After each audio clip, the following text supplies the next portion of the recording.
તે પેલા તવન બોલનો હોય કોઈ બોલ तो खाली वॉइस बोले ना बोले कभी कभी वॉइस प्रैक्टिस करेगा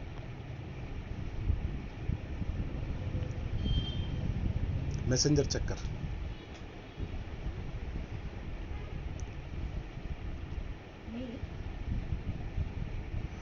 जय जिनेंद्र, मुझे जो आज ध्यान के विषय पर विवेचन करने का मौका मिला है उसका संपूर्ण श्रेय जैन स्टडी ग्रुप को जाता है। Jain study group social media में फेसबुक के माध्यम से ज्ञान की गंगा है। इस ग्रुप की यह विशेषता है कि समस्त पंथों को भेदभाव को नज़रअंदाज रखते हुए समस्त सदस्यों के विषयों को प्रस्तुत करने का समान अधिकार इस ग्रुप में दिया जाता है। आज का विषय है ध्यान। तो सर्वप्रथम तीर्थंकर भगवान को वंदन नमस्कार करके ध्यान का विषय आरंभ करेंगे। अशोक वृक्ष सुरपुष्पवष्टि दिव्य ध्वनि भामंडलम दंदुबिच्चम सिंहासनम चामर आतपात्रम सत्प्रातिहार्यानि जिनेश्वराणम। यानी कि तीर्थंकर परमात्मा केवल ज्ञान के पश्चात जब 12 गुणों को धारण करते हैं उसमें 8 महाप्रतिहार्य जी अशोक वृक्ष सुरपुष्पवष्टि दिव्य ध्वनि भामंडल दंदुबी सिंहासन और चामर छत्रत्रय यह 8 महाप्रातिहार्य जी से सुशोभित समोसरण में विराजमान होते हैं। ऐसे तीर्थंकर भगवान को वंदन नमस्कार। आज का विषय है ध्यान। तो ध्यान का विषय आरंभ करने के पूर्व तत्वार्थ का एक प्रथम गाथा जो कि सम्यक दर्शन ज्ञान चारित्राणि मोक्ष मार्गः, यानी कि सम्यक दर्शन, सम्यक ज्ञान और सम्यक चारित्र यह 3 सम्मिलित रूप से जब होती है वही मोक्ष का मार्ग है। उस मोक्ष की मार्ग की प्राप्ति का एक कारण ध्यान है। इसलिए मुक्ति प्राप्त करने के लिए ध्यान का अभ्यास आवश्यक है। तो ध्यान क्या है? ध्यान शब्द का सामान्य अर्थ चेतना का किसी एक विषय या बिंदु पर केंद्रित होना, अर्थात किसी एक विषय में अंतःकरण की विचारधारा को स्थापित करना ध्यान है। सामान्यतया मन की विचारधारा क्षण क्षण बदलती रहती है। वह प्रतिक्षण अन्य दिशाओं में बहती हुई हवा में स्थिर दीपशिखा की भांति अस्थिर होती है। इस चिंतन धारा को प्रयत्नपूर्वक अन्य विषयों से हटाकर एक ही विषय में स्थिर रखना ध्यान है। तो ध्यान के लिए योग्य स्थान कौन सा है? ऐसे तो ध्यान के लिए कोई भी स्थान योग्य है, लेकिन जो स्थान पवित्र हो वह अत्यंत आवश्यक है। जिस स्थान में जुआरी, शराबी, व्यभिचारी या गुंज वादन आदि स्वर गूंजते हो, जहाँ जीवोत्पत्ति ज़्यादा हो, वह स्थान ध्यान के लिए योग्य नहीं है। और ध्यान के लिए आसन कौन से योग्य है? तो ध्यान के लिए आसन भी वही माने जाते हैं जिसमें बैठकर ध्यान में किसी प्रकार की बाधा उत्पन्न ना हो, शरीर और मन पर किसी भी प्रकार का तनाव नहीं पड़ता हो और साधक अधिक समय तक सुखपूर्वक बैठ सके। चाहे कायोत्सक मुद्रा में खड़े खड़े रहकर ध्यान अथवा पद्मासन या सुखासन आदि में बैठकर भी ध्यान कर सकते हैं, या समाधि मरण या रोग आदि के कारण लेटे लेटे भी साधक ध्यान की साधना कर सकता है। यानी कि ध्यान के लिए कोई योग्य साधन है, स्थान है, वह है कि सुखासन, जिस आसन में बैठे हैं उस आसन में शरीर को किसी प्रकार की बाधा ना हो और पीड़ा ना हो किसी भी प्रकार को शरीर को, और शरीर का देह जमाए रखे उसी एक आसन में।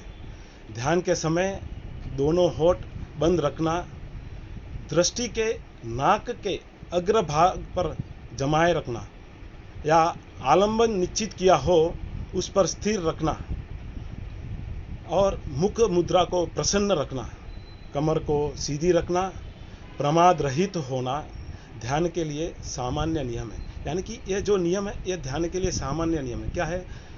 चित्त को जमाए रखना, यानी कि देह को एक ही आसन में जमाए रखना, मुख को प्रसन्न मुद्रा में रखना, प्रमाद रहित होना।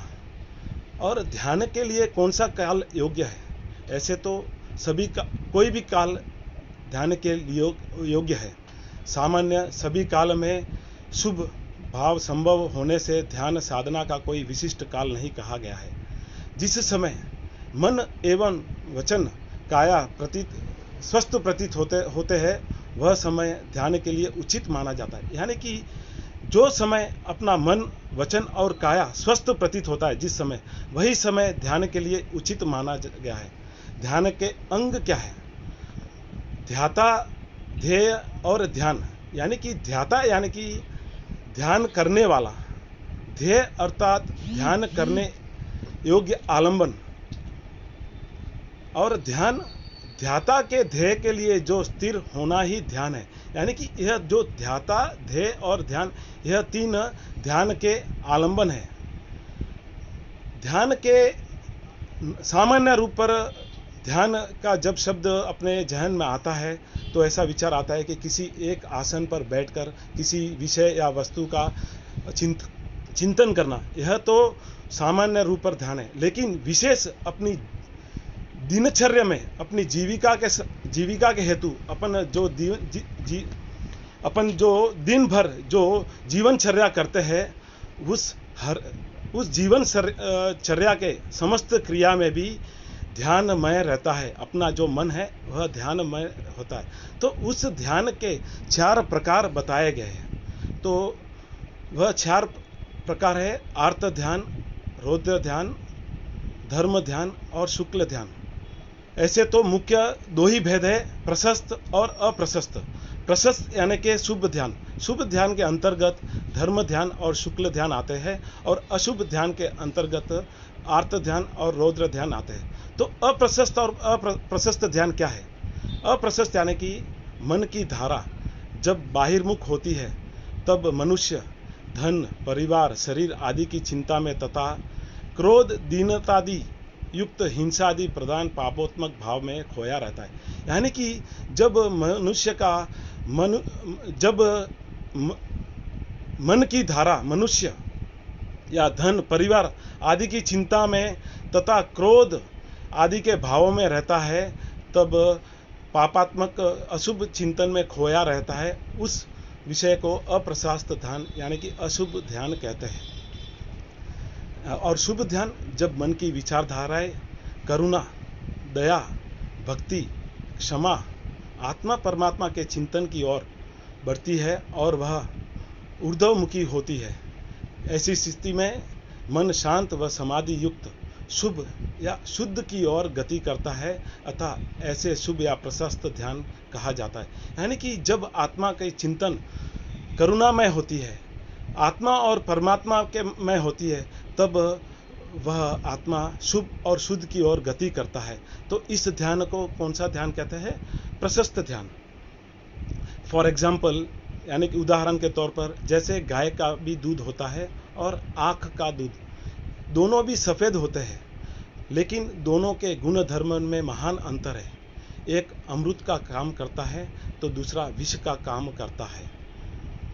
इसी प्रकार शुभ और अशुभ ध्यान में भी यही अंतर है।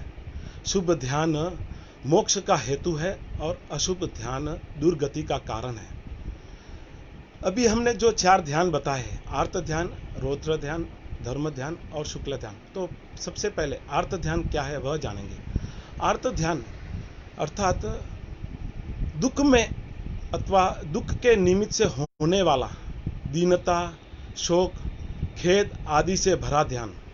जब जीव आदि व्याधि अथवा उपाधि स्वरूप किसी दुखद स्थिति में पड़ता है, तब उसे मेरा कष्ट शीघ्र दूर हो, यानी कि जब भी इस शरीर में दुख आता है या व्याधि आती है, उस दुख का कष्ट निवारण के लिए यह दुख मेरा कब जाएगा, ऐसा आकुल हो, उसे आर्त ध्यान कहते हैं। आर्त ध्यान के 4 प्रकार बताए गए हैं। तो उसमें पहला है अनिष्ट संयोग। अनिष्ट संयोग आर्त ध्यान। अप्रिय वस्तु, अनिष्ट संयोग यानी कि अनिष्ट यानी कि अप्रिय, और संयोग यानी कि मिलना, यानी कि अप्रिय व्यक्ति वस्तु आदि के प्राप्त होने पर या प्राप्ति की संभावना पर भय से उसके वियोग हेतु सतत चिंतन करना अनिष्ट संयोग है। यानी कि जो भी अपने प्रिय वस्तु है, अप्रिय वस्तु है, उसका संयोग होने से जो अपने उसका वियोग करने का चिंतन होता है वह है अनिष्ट संयोग आर्त ध्यान। इष्ट वियोग यानी कि जो वस्तु अपने इष्ट है, अपने को प्रिय है, उसका वियोग होने का ध्यान को इष्ट वियोग आर्त ध्यान कहते हैं। तीसरा है रोग चिंतन, यानी कि शरीर या मानसिक रोग की पीड़ा होने पर या उसके निवारण की व्याकुलता पूर्वक चिंतन करना रोग चिंतन है। यानी कि जब भी शरीर में कोई मानसिक या शारीरिक रोग आता है और इस रोग की पीड़ा को निवारण का व्याकुलता से चिंतन करना रोग चिंतन अर्थ ध्यान है।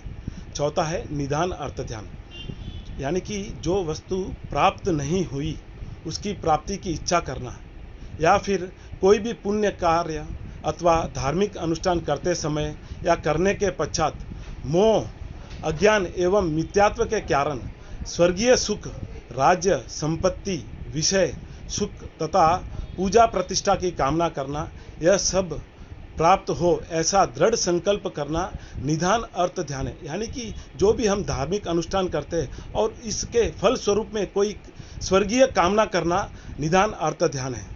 इस प्रकार केवल अपने ही सुख दुख की निरंतर चिंता करने रहना अथवा विषय सुख का प्रगाढ़ राग एवं दुख का तीव्र संक्लेश करना अर्थ ध्यान है। स्थानांग सूत्र में अर्थ ध्यान के 4 लक्षण बताए गए हैं। तो यह 4 लक्षणों से जाना जा सकता है कि जीव कौन से ध्यान में है। तो इनमें पहला लक्षण है क्रंदनता, यानी कि जोर जोर से रोना, शोचनता यानी कि दीनता प्रकट करना या शोक आदि का भाव रखना, तेपनता यानी कि आंसू बहाना, परिवेदनता यानी कि करुणाजनक विलाप करना। तो यह जो 4 लक्षण है, यह अर्थ ध्यान के पहचानने के 4 लक्षण है। अर्थ ध्यान। अभी दूसरा अशुभ ध्यान रौद्र ध्यान। रौद्र ध्यान अर्थात भयंकर प्रकार का ध्यान, जिसमें हिंसा आदि करने का क्रूर भावधारा होती है, उस ध्यान को रौद्र ध्यान कहते हैं। तो इस रौद्र ध्यान के भी 4 प्रकार हैं।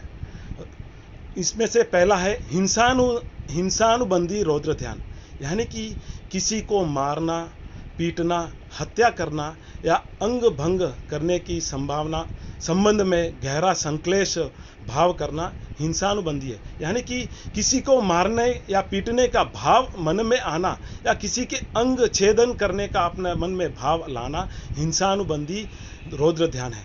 दूसरा है मृषानुबंधी, यानी कि झूठ बोलना, दूसरों को ठगने, धोखा देना, छल कपट करना, सत्य को असत्य सिद्ध करना आदि संबंध में एकाग्रत पूर्वक चिंतन करना मृषानुबंधी रौद्र ध्यान है।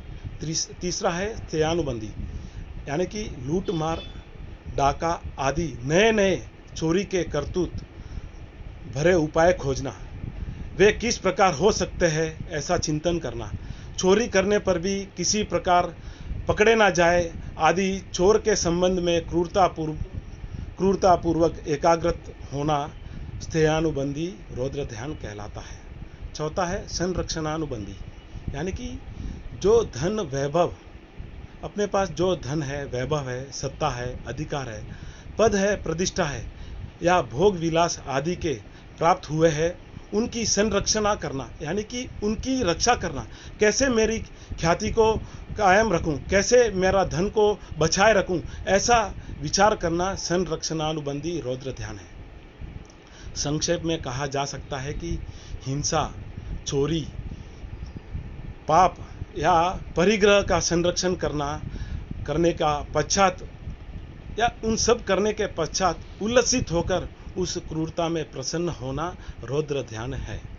तो यह रौद्र ध्यान को पहचानने के भी 4 लक्षण स्थानांग सूत्र में 4थे स्थानांग में बताए गए हैं। तो पहला है उत्सन्न दोष, यानी कि हिंसा आदि किसी एक प्रवृत्ति में निरंतर चिंतन करना, यानी कि किसी भी एक प्रकार के पाप में निरंतर प्रवृत्ति करना उत्सन्न दोष है। बहुदोष यानी कि हिंसा, मृषावाद, स्थेयानुबंधी, संरक्षणानुबंधी आदि समस्त पापों में निरंतर प्रवृत्ति करना बहुदोष है। अज्ञान दोष यानी कि कुसंस्कार के कारण या पूर्व में पड़े हुए कुसंस्कारों के कारण हिंसा आदि अधर्मिक कार्यों में धर्म मानना अज्ञान दोष है।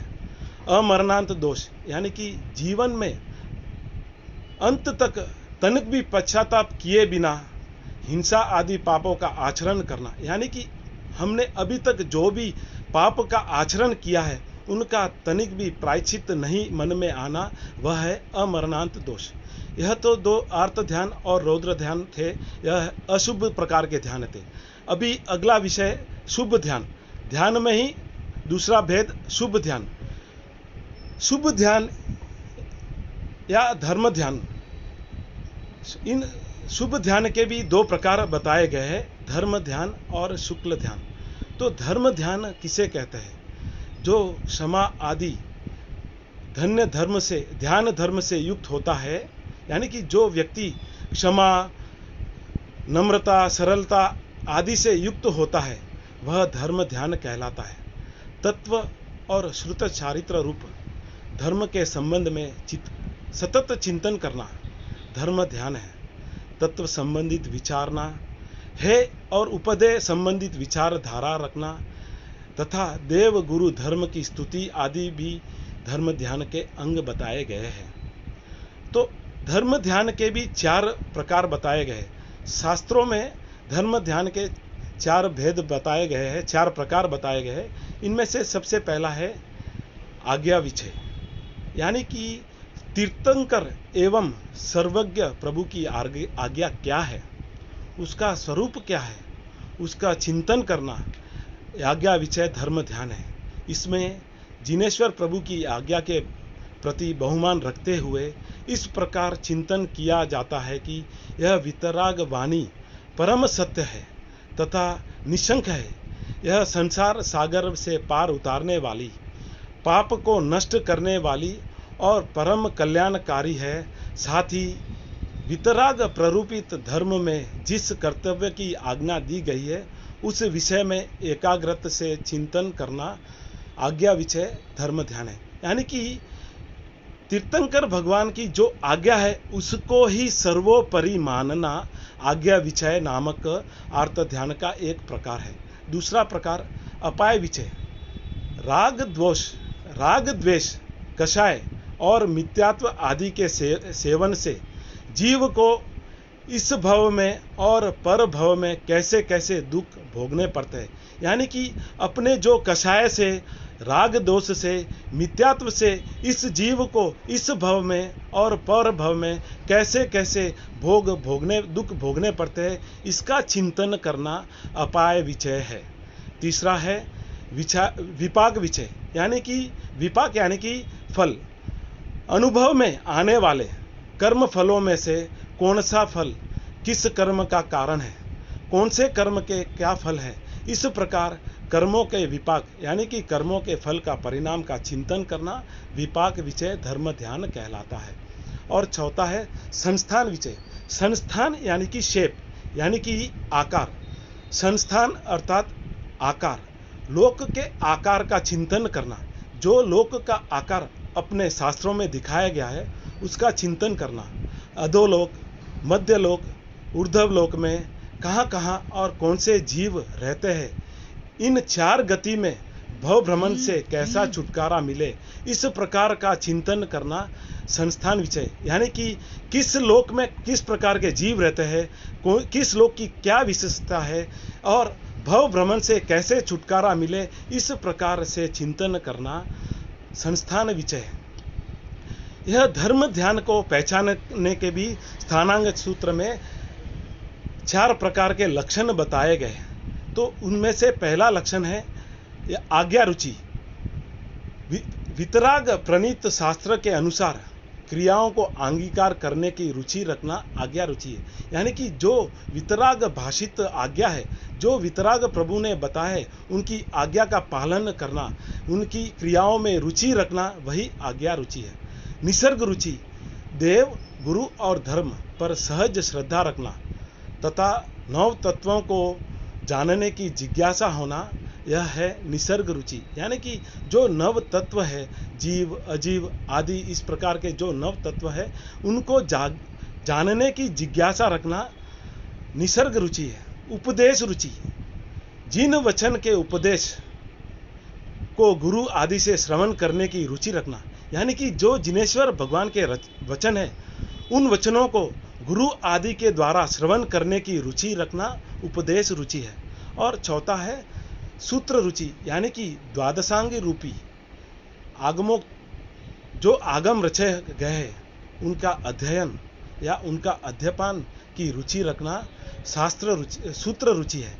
यह कुल 4 प्रकार के लक्षण बताए गए हैं धर्म ध्यान को पहचानने के लिए: आज्ञा रुचि, निसर्ग रुचि, उपदेश रुचि और सूत्र रुचि। तो धर्म रूपी शिखर पर चढ़ने के लिए 4 आलंबन जरूरी है। तो वह कौन से आलंबन है जिससे धर्म रूपी शिखर पर चढ़ा जा सकता है? तो वह 4 आलंबन शास्त्रों में इस प्रकार बताए गए हैं: वांछना, प्रूर्चना, परावर्तना और धर्म कथा। वांछना यानी कि सूत्र का पठन या पाठन करना। प्रूर्चना यानी कि सूत्र के अर्थ के संबंध में किसी भी प्रकार की शंका होने पर सविनय उसके संबंध में गुरु से पूछना, शंका का निवारण करना प्रूर्चना है। तीसरा है परावर्तना, यानी कि पढ़े हुए सूत्र को बार बार उच्चारण करना, उनका पाठ करना, यानी कि जो सूत्र हमने अब तक पढ़े हैं उनको बार बार रिवीजन करना परावर्तना है। और चौथा है धर्म कथा, यानी कि आत्मसत हुए सूत्र एवं अर्थ का सुपात्र देकर, यानी कि उपदेश देना और अन्यों के द्वारा महात्माओं का उपदेश लेना, आत्मा का धर्म का मर्म समझना धर्म कथा कहलाता है।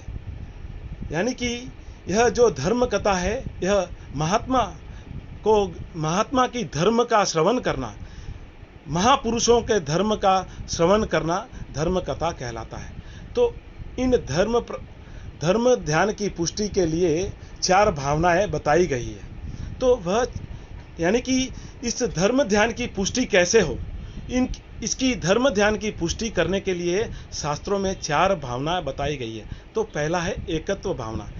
एकत्व भावना यानी कि मैं अकेला हूँ, मैं इस संसार में अकेला ही आया हूँ, मेरा और कोई नहीं है और ना मैं किसी का हूँ, ऐसा भाव रखना एकत्व भावना है। यानी कि मैं एकाकी, एकत्व लिए सब ही आते, तन धन को समझा था साथी, पर ये भी छोड़ चले जाते। यानी कि मैं अकेला आया हूँ और अकेला ही जाऊंगा। इस तन धन, यह जो बाह्य सहयोग जो मुझे मिला है, उन सब को मैं अपना साथी समझा था, लेकिन एक दिन उन्हें भी मैं इस संसार को छोड़ चले जाऊंगा, ऐसी भावना रखना एकत्व भावना है। अनित्य भावना, यानी कि संसार में कोई भी वस्तु नित्य नहीं है। शरीर, ये जो शरीर है, ये जो बाह्य उपकरण मिले हैं, यह सब समस्त जो अपने बाह्य निमित्त से उपकरण मिले हैं, वह समस्त क्षणभंगुर है। यानी कि कुछ समय के लिए ही अपने साथ रहने वाले हैं, बाकी सब नष्ट होने वाले हैं। इस प्रकार का चिंतन करना अनित्य भावना है। अशरण भावना, यानी कि जन्म जरा मृत्यु से पीड़ित प्राणी के लिए कोई भी शरण रूप नहीं है। यानी कि जो जन्म जरा मृत्यु से पीड़ित व्यक्ति होता है, उसके लिए कोई शरण रूपी नहीं है। केवल वितराग प्ररूपित धर्म ही शरण रूपी है। इसको छोड़कर कोई भी जीव के लिए शरणभूत नहीं होते, ऐसा चिंतन करना अशरण भावना है। यानी कि 4 व्यक्तियों के शरण लेने जैसी है, जैसे कि चत्तारी शरणम, यानी कि 4 लोगों के शरण लेने जैसा है। जैसे कि अरहंता शरणम, सिद्धा शरणम, साहू शरणम और केवली पन्नतो धम्मो शरणम। यानी कि इन 4 लोगों के ही शरण लेने जैसी है, अन्य कोई अपने को शरण दे सकता नहीं, ऐसी भावना अशरण भावना है। और चौथी भावना है संसार भावना। यानी कि संसार की विचित्रताओं का चिंतन करना। यथा एक भव की माता अन्य भव में स्त्री या पुत्री आदि बन जाती है। एक भव के पिता अन्य भव में पुत्र आदि भी बन सकते हैं। इस प्रकार का चिंतन करना संसार भावना है। यह कुल 4 भावना है। धर्म ध्यान की पुष्टि करने के लिए यह 4 भावनाएं बताई गई है। इन 4 भावनाओं से चित्त में वैराग्य उत्पन्न होता है। शरीर और संसार के प्रति आकर्षण कम हो जाता है और आत्मा समाधि के क्षण में स्थिर हो जाती है। यानी कि ऐसी भावना भाने से संसार जीव को क्या है, मोक्ष के करीब पहुंचाने में मददगार सहाय बनती है। समाधि के क्षणों में स्थिर हो जाती है। अभी दूसरा शुभ ध्यान है शुक्ल ध्यान। शुक्ल ध्यान जो है शुभ ध्यान में उच्च कोटि का ध्यान है। धर्म की सर्वोत्कृष्ट दशा शुक्ल ध्यान है। यानी कि सबसे उत्कृष्ट जो ध्यान है वह ध्यान शुक्ल ध्यान को कहा गया है। जो आत्मा के 8 कर्म रूपी मैल को धोकर उसको स्वच्छ धवल बना देते हैं वह शुक्ल ध्यान है। यानी कि शुक्ल ध्यान क्या करता है, इस जीव में जो 8 कर्म रूपी मैल से भरा हुआ है उन मैलों को धोकर इस आत्मा को एकदम धवल यानी कि एकदम सफेद बना देती है, ताकि वह जल्दी से जल्दी इस मोक्ष को प्राप्त कर सके, मोक्ष लक्ष्य बन सके। इस शुक्ल ध्यान के भी 4 प्रकार बताए गए हैं। शास्त्रों में शुक्ल ध्यान के भी 4 प्रकार बताए गए हैं। वह है पृथकत्व वितर्क सविचार, एकत्व वितर्क सविचार, सूक्ष्म क्रिया अप्रतिपाती, समुच्चय क्रिया निवृत्ति। तो सबसे पहले एकत्व पृथकत्व वितर्क सविचार, यानी कि इस ध्यान में ध्याता कभी द्रव्य का चिंतन करते करते पर्याय का चिंतन करने लगता है, या कभी पर्याय का चिंतन करते करते द्रव्य का चिंतन करने लगता है। इस ध्यान में कभी ध्याता द्रव्य पर तो कभी पर्याय पर मनोयोग का संक्रमण होते रहता है, पर भी ध्यान तो द्रव्य एक का ही रहता है। यानी कि इस पृथकत्व वितर्क सविचार में ध्याता द्रव्य और पर्याय का चिंतन करते हुए भी ध्येय तो सिर्फ द्रव्य पर ही रहता है। इस प्रकार के ध्येय को पृथकत्व वितर्क सविचार कहते हैं। और दूसरा प्रकार है एकत्व वितर्क सविचार, यानी कि इस ध्यान में वस्तु के एक रूप को ध्येय बनाया जाता है। यानी कि किसी भी एक द्रव्य को ही ध्येय बनाया जाता है। इसमें साधारण या स्थूल विचार स्थिर हो जाते हैं, किंतु सूक्ष्म विचार तो रहते हैं। यानी कि सिर्फ सूक्ष्म विचार इस ध्यान को जब व्यक्ति ध्याता है तो स्थूल विचार तो खत्म हो जाते हैं, समाप्त हो जाते हैं, सिर्फ सूक्ष्म विचार ही रहते हैं। और इसलिए इस एकत्व वितर्क सुविचार को निर्विचार भी कहते हैं, यानी कि विचार शून्य हो जाते हैं। ध्यान इसलिए कहा जाता है, इसे निर्विचार ध्यान इसलिए कहा जाता है क्योंकि इसमें एक ही वस्तु पर विचार स्थिर होता है। इस ध्यान में के अंत में व्यक्ति को केवल ज्ञान प्राप्त हो जाता है। यानी कि एकत्व वितर्क विचार नामक जो ध्यान से व्यक्ति को उसी ध्यान के अंत में केवल ज्ञान हो जाता है। और तीसरा प्रकार है सूक्ष्म क्रिया अप्रतिपाती, यानी कि मन वचन और शरीर का व्यापार का निरोध हो जाना। धर्म ध्यान कौन से गुणस्थान में शुरू होता है? किन्हीं का एक प्रश्न है कि धर्म ध्यान कौन से गुणस्थान में शुरू होता है, तो उसका भी हम प्रश्न का जवाब अंत में यानी कि इन चारों ध्यानों का विवेचन होने के बाद देने की प्रयास करेंगे। अभी तीसरा शुक्ल ध्यान का प्रकार सूक्ष्म क्रिया अप्रतिपाती, यानी कि मन वचन और शरीर का योग व्यापार का निरोध हो जाना एवं केवल श्वासोश्वास की सूक्ष्म क्रिया के शेष रहने पर ध्यान की यह अवस्था प्राप्त होती है। यानी कि इस ध्यान में जीव को केवल श्वासोश्वास की ही प्रक्रिया रह जाती है। इस प्रकार के ध्यान को सूक्ष्म क्रिया अप्रतिपाती कहते हैं। सर्वज्ञ वितराग ही इस ध्यान के अधिकारी है, यानी कि जो केवल ज्ञान को प्राप्त होने वाला जीव होता है, जिसने क्षीण मोह से गुणस्थान की सीढ़ी चढ़ते हैं, वही इस सूक्ष्म क्रिया अप्रतिपाती नामक का ध्यान के अधिकारी होते हैं। योग निरोग की प्रक्रिया के समय जब केवल सूक्ष्म काया योग यानी कि मात्र श्वासोश्वास की प्रक्रिया शेष रहती है, उस उत्कृष्ट स्थिति का यह ध्यान एकत्व वितर्क अप्रतिपाती है। यानी कि अप्रतिपाती यानी कि यह ध्यान एक बार आने पर फिर जाता नहीं, यानी कि जब भी यह ध्यान ध्याता है तो इस ध्यान का ध्याने के बाद केवल ज्ञान प्राप्त ही होता है, यह ध्यान आने के बाद पुनः जाता नहीं है। चौथा है समुच्चय क्रिया निवृत्ति। जब मन वचन काया की समस्त प्रवृत्तियों का निरोध हो जाता है, यानी कि जब मन वचन और काया की समस्त प्रवृत्तियों का निरोध हो जाता है और कोई भी सूक्ष्म क्रिया शेष नहीं रहती, उस अवस्था को समुच्चय क्रिया निवृत्ति शुक्ल ध्यान कहते हैं। यानी कि एक प्रकार से अयोग केवली भी कह सकते हैं, यानी कि कोई योग बाकी नहीं रहते। इस ध्यान को अपने शास्त्रों में शैलेशीकरण भी कहते हैं, यानी कि कोई भी मन वचन और काया की समस्त प्रवृत्तियों का निरोध हो जाता है और कोई भी सूक्ष्म क्रिया करने जैसी बाकी रहती नहीं है। इस अवस्था को समुच्चय क्रिया निवृत्त शुक्ल ध्यान कहा जाता है। तो यह शुक्ल ध्यान के 4 प्रकार थे। इस प्रकार शुक्ल ध्यान की प्रथम अवस्था क्रमश आगे बढ़ते हुए अंतिम अवस्था में साधक कायिक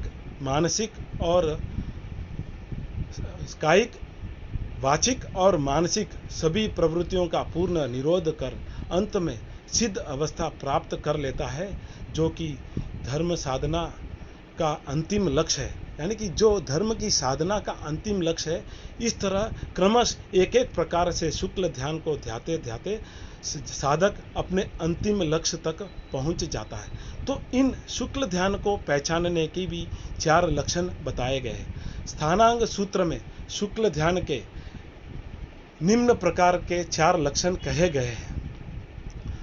अव्यव पहला लक्षण है अव्यथ, असमोह, विवेक और व्युत्सर्ग। अव्यथ यानी कि परिसर, उपसर्ग आदि की व्यथा से पीड़ित होने पर भी दुखी नहीं होना, यानी कि जो अपने पर परिसर उत्पन्न होते हैं, जो अपने से देव दानों द्वारा उपसर्ग आदि होती है, उन उपसर्गों से भी व्यतीत नहीं होकर उनमें पीड़ित होने पर भी, उन उपसर्ग से व्यतीत से पीड़ा होने पर भी दुखी नहीं होना व्यथ नामक लक्षण है। असमोह, किसी भी प्रकार से मोहित नहीं होना, यानी कि कोई भी प्रकार से जीव किसी भी विषय में मोहित नहीं होना, यानी कि मोह का कारण नहीं होना, असमोह है। विवेक यानी कि स्व और पर, अर्थात स्व यानी कि मैं स्वयं, जो ये आत्मा है उसे स्व कहते हैं, और जो ये शरीर को धारक है, जो ये शरीर है, उसे पर कहते हैं। यानी कि आत्मा और देह की भिन्नता का ज्ञान होना, यह विवेक नामक लक्षण है। और व्युत्सर्ग यानी कि शरीर, उपाधि आदि के प्रति ममत्व भाव का पूर्ण त्याग करना वियुत्सर्ग नामक चौथा लक्षण है। तो इन 4 लक्षणों से सम्यक्त शुक्ल ध्यान ध्या रहा है, ऐसा पहचानना का, इस प्रकार शुक्ल ध्यान को पहचानने के स्थानांग सूत्र में 4 लक्षण बताए गए। और शुक्ल ध्यान नामक शिखर पर चढ़ने के लिए भी 4 प्रकार के आलंबन बताए गए। तो वह 4 आलंबन कौन से हैं? वह 4 आलंबन है क्षमा, नम्रता, सरलता और संतोष। यानी कि क्षमा से क्रोध को जीता जा सकता है, नम्रता से मान को जीता जा सकता है, और सरलता को माया से जीता जा सकता है, और संतोष से लोभ को जीता जा सकता है। इस प्रकार यह चार आलंबन से संपूर्ण कषायों से विजय प्राप्त हो सकता है और मुक्ति के इन चारों कषायों को विजय प्राप्त करते हुए जीव शुक्ल ध्यान की शिखर पर चढ़ने लगता है। शुक्ल ध्यान की पुष्टि करने के लिए शास्त्रों में 4 भावनाएं बताई गई है। तो वह 4 भावनाएं कौन सी है? अन्य भावनाओं का एक और शब्द अनुप्रेक्षा यानी कि अनुप्रेक्षा नाम से भी जाना जाता है। तो इसमें शुक्ल ध्यान में भावनाओं का विवेचन नहीं करते हुए अनुप्रेक्षा नाम शब्द से संबोधन किया गया है। तो वह है अनंत वृत्तिता अनुप्रेक्षा। यह जीव अनंत काल से संसार में परिभ्रमण कर रहा है। इस अनंत पुद्गल परावर्तन किए हुए इस भव परंपरा का सम्यक प्रकार से विचार करना अनंत वृत्तिता नामक भावना है। यानी कि यह जीव अनंत काल से संसार का परिभ्रमण कर रहा है, अनंत पुद्गल परावर्तन काल भी किए है। इस भव परंपरा का सम्यक प्रकार से विचार करना अनंत वृत्तिता अनुप्रेक्षा है। विपरिणाम अनुप्रेक्षा यानी कि वस्तु के परिणाम का विचार करना, जैसे कि संध्या काल की ललिमा, इंद्रधनुष या ओस बिंदु, यह सब मनोहर तो लगते हैं परंतु क्षण भर में नष्ट हो जाते हैं। यानी कि जो संध्या काल की ललिमा है वह कुछ समय या कुछ मिनटों तक रहती है। इंद्रधनुष जो वर्षा आदि के समय में उत्पन्न होती है वह कुछ समय में नष्ट हो जाती है, या ओस बिंदु वह कुछ ही क्षणों में हवा में सूख जाती है। इस प्रकार का चिंतन करना, परंतु यह सब क्षण भर में नष्ट हो जाते हैं। यानी कि यह सब जो संध्या काल की ललिमा है या इंद्रधनुष है, यह समस्त क्षण भर में नष्ट हो जाते हैं। देव तक की यानी कि देवों की रिद्धियाँ क्षीण हो जाती है। देखते देखते यह जो सुंदर शरीर है जीर्ण जरा होकर राख हो जाता है। इस प्रकार की भावना भाना विपरिणाम अनुप्रेक्षा है। तीसरी अनुप्रेक्षा अशुभ अनुप्रेक्षा है। यानी कि संसार की अशुभता का या संसार की असारता का सम्यक प्रकार से विचार करना, जैसे धिक्कार है मुझे, अभी तक मैं इस शरीर का लालन पोषण कर रहा हूँ, इसमें जिसमें एक सुंदर रूपवान व्यक्ति भी मरकर अपने ही मृत शरीर में क्रुम रूपी उत्पन्न होता है।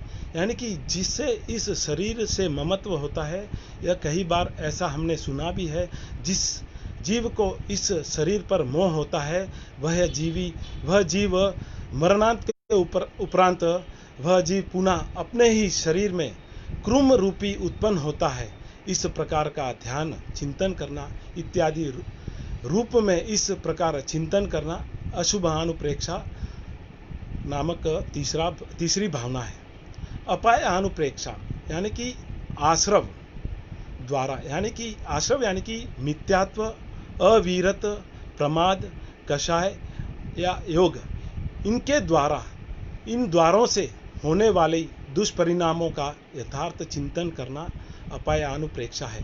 यानी कि ये जो 4 हमने अनुप्रेक्षा यानी कि भावनाओं का जिक्र किया है यहाँ पे, यह धर्म ध्यान की पुष्टि करने के लिए यह 4 भावनाएं बताई गई है।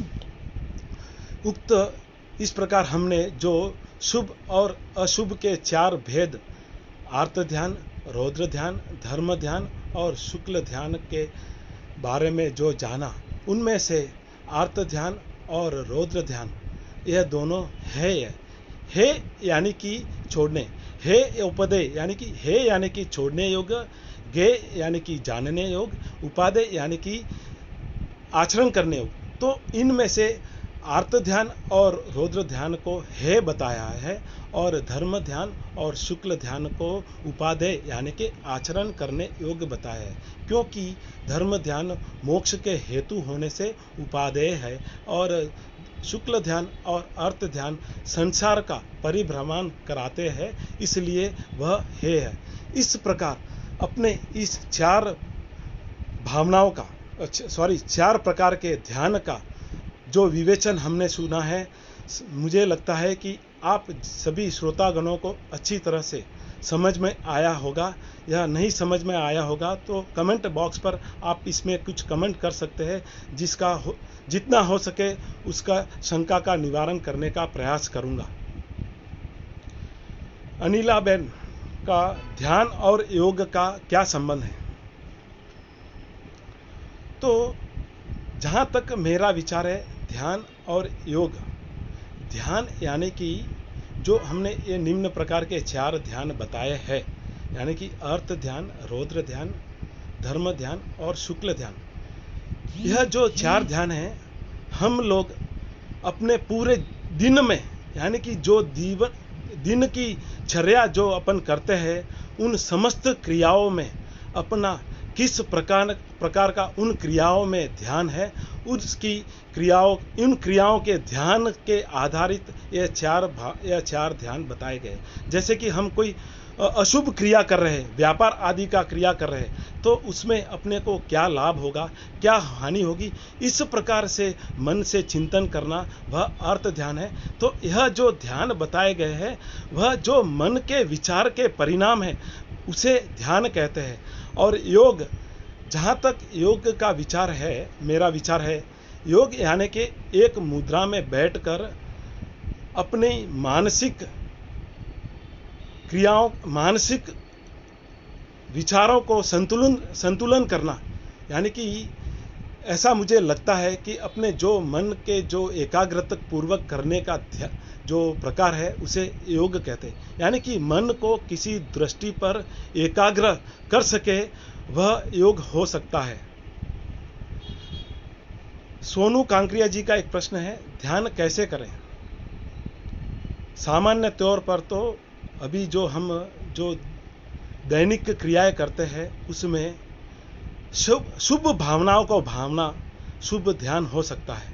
जब इन शुभ भावनाओं से भाकर भी अपन कुछ उच्च स्तर पर बढ़ेंगे, जब देशवीरति या सर्ववीरति अपनाने लगेंगे, जब हम उच्च शुभ प्रकार के ध्यान को ध्या सकते हैं, यानी कि जो धर्म ध्यान बताए। एक भाई का प्रश्न था, धर्म ध्यान के कौन से गुणस्थान से शुरू होता है? तो जहाँ तक मेरा विचार है, धर्म ध्यान 4 गुणस्थान, यानी कि सम्यक्त दृष्टि, अविरत सम्यक्त दृष्टि गुणस्थान वाले जीव से यह ध्यान कर सकते हैं।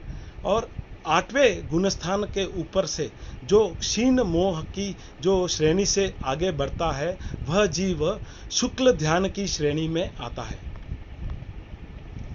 ज्ञान रांक जी का एक प्रश्न है, ज्ञान रांका जी का, जैन धर्म में 4 ध्यान को सांसों यानी कि इनहेल एक्सेल से कोई संबंध है? जहां तक मेरा विचार है, ऐसा कोई जैन धर्म से संबंध नहीं है। जब तक यह जीव केवल ज्ञान प्राप्त नहीं करता, केवल ज्ञान प्राप्त करने के पश्चात भी जब तक इस देह से निर्वाण नहीं होता, जब तक इनहेल और एक्सेल की प्रक्रिया तो रहती ही। यानी कि जब तक इस शरीर से जीव मुक्त नहीं हो जाता, जब तक जन्म और मृत्यु की इस दुख को पीछे नहीं हटा देता, जब तक वह जीव श्वास लेता और छोड़ता है। यह जहाँ तक मेरा विचार है ऐसा है, और शायद ऐसा ही है, क्योंकि जब तक निर्वाण नहीं होता, जब तक तो वह जीव भी श्वासोश्वास की प्रक्रिया तो रहती ही है। इसलिए सूक्ष्म क्रिया अप्रतिपाती नामक का 3रा शुक्ल ध्यान कहा गया है। अनिला बहन का एक प्रश्न है, क्या ध्यान से भेद ज्ञान को पाया जा सकता है? हाँ, बहुत सारा अपन इस ध्यान के भेद से ज्ञान को पाया जा सकता है। जैसे कि धर्म ध्यान है, तो धर्म ध्यान के हमने जो 4 आलंबन पढ़े थे, जो कि वांछना, प्रूछना, परावर्तना और धर्म कथा, तो यह 4 जो आलंबन है, वह ज्ञान में बहुत जीव को सहायक हो सकते हैं। ये जो धर्म ध्यान धाते हैं वो समस्त ध्यान आध्यात्मिक ध्यान ही है। क्योंकि जो पहला है धर्म ध्यान का जो पहला प्रकार है अनिष्ट संयोग, यानी कि जो ऐसा मन में विचार भी आना कि जो अनिष्ट वस्तु का संयोग होने से मन की धारा बदल जाती है, उससे कब वियोग हो सके ऐसी धारा होना, यानी कि ऐसी चिंतन होना, यह आर्त ध्यान का अनिष्ट वियोग है। यानी कि इस प्रकार का ध्यान धाने से अनिष्ट वियोग नामक ध्यान धाने से अशुभ ध्यान होता है। तो धर्म ध्यान में क्या होता है? अपाय विचय, आज्ञा विचय, यानी कि जो तीर्थंकर की आज्ञा का पालन करने की अपने को ध्यान आना, वह धर्म ध्यान कहलाता है। तो यह धर्म ध्यान ज्ञान में बहुत सहायक, आध्यात्मिक ध्यान में बहुत सहायक हो सकते हैं। कौन से शरीर संगयन में ध्यान हो सकता है? जहां तक मेरा विचार है, धर्म ध्यान चौथे सम्यक दृष्टि, अविरत सम्यक दृष्टि, पांचवें देशवीरती सम्यक दृष्टि, छठे अप्रमात संयत और प्रमात संयत, और सातवें अप्रमात संयत, इन 4 गुणस्थानों तक धर्म ध्यान को ध्याया जा सकता है। और इसके ऊपर की जो क्रिया, जो जीव क्षीण मोहनीय की श्रेणी से चढ़ता है, वह ध्यान शुक्ल ध्यान को ध्याता है। ध्यान कैसे करना चाहिए? जिस स्थिति में आज के जीव है, समझो कि आज के जीव देशवीरती सम्यक दृष्टि वाले जीव है, वह सिर्फ धर्म ध्यान ही ध्या सकते हैं। अभी मनुष्य क्या या जीव का ऐसा सहन नहीं है कि शुक्ल ध्यान को ध्या सके, इसलिए इस आरा में तो धर्म ध्यान ही ध्या सकते हैं।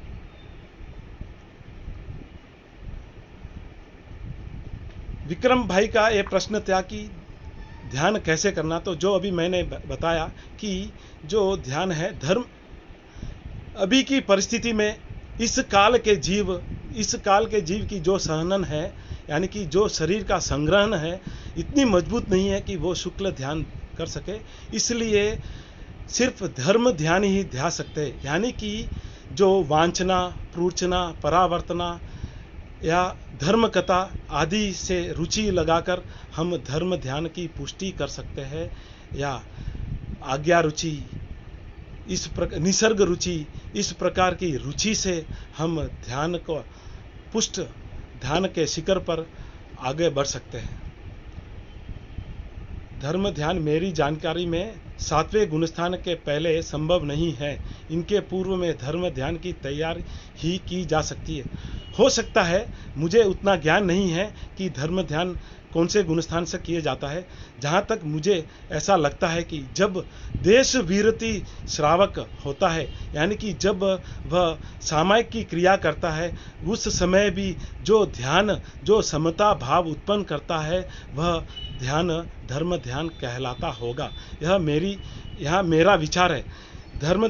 ज्ञान रांका जी का कहना है कि धर्म ध्यान उनके जानकारी में 7वें गुणस्थान के पहले संभव नहीं हो सकता। यह भी हो सकता, मैं उनकी विचारधारा से सहमत भी हूँ, हो भी सकता है और नहीं भी, क्योंकि मुझे इस विषय में ज़्यादा पता नहीं है और मैं इसका आपके इस प्रश्न का जवाब बाद में चिंतन करके दूंगा। और भी कोई प्रश्न?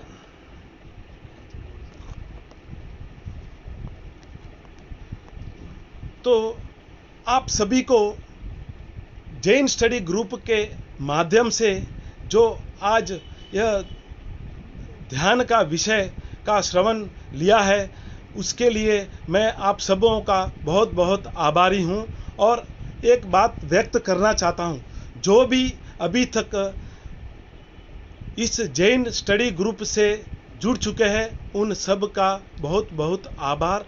और जो भी व्यक्ति इस जैन स्टडी ग्रुप से जुड़ना चाहते हैं, वह सभी लोग इस वीडियो के कमेंट बॉक्स में एक लिंक दिया गया है।